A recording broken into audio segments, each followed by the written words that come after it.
It is time for business news with Richard Southern, and the cost of yet another food item is about to rise, and this one is bad news for those with a sweet tooth. Richard.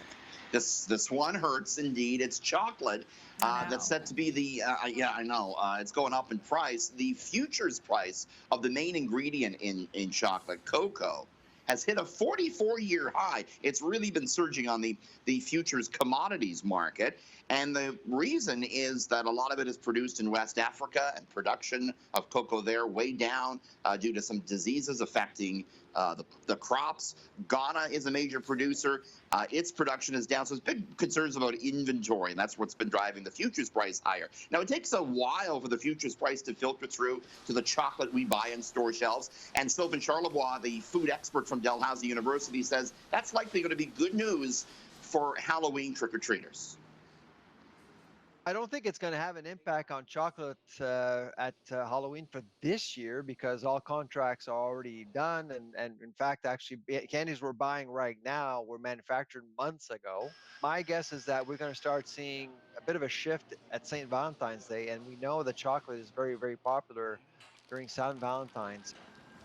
So there you go. Maybe you want to stockpile a bit of chocolate now for that special someone on Valentine's Day. Save some money. Okay, now we're getting a better idea of why many Canadian workers are heading south of the border. Yeah, it's something that's really contributing to the brain drain in the tech industry. A new report today, Melissa, found that salaries in the tech industry are 46% lower in Canada than they are in the United States.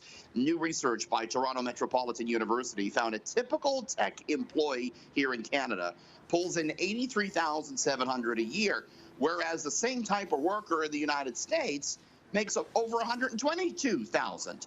You know, the report accounted for exchange rates and other variables, and this is still what it found. It also found that U.S. tech workers have better stock option packages than Canadian tech workers do. And this is, one of the many reasons why the tech industry has struggled in Canada to retain workers. It's that brain drain effect when you can make so much more in the States. Okay, and Canadian theaters will be packed this weekend, and we have one person to thank for that. Oh, we talk about her all the time. Taylor Swift has her movie coming out on Thursday. Are you going? Have you bought your ticket? I think I might wait for it to come out on the streaming services. Me too. Yeah. It's going to be packed theaters, lots of Taylor Swiftie fans, no doubt. Get this one. Taylor Swift has broken Cineplex's record for pre-sales. So this is the Canadian movie theater chain. Never before has Cineplex sold more tickets for a movie ahead of the movie's release than they have for this Taylor Swift movie called The Eras Tour, which hits theaters this Thursday. $6.2 million in pre-sales at Cineplex, and their company obviously going to put this on a lot of screens. It's going to be on 120 theaters just on Thursday alone. Eventually, we'll reach 150 cinemas throughout Canada. It'll give fans a chance to see the tour if they weren't able to snag a ticket, which we know we're going for big money, Melissa.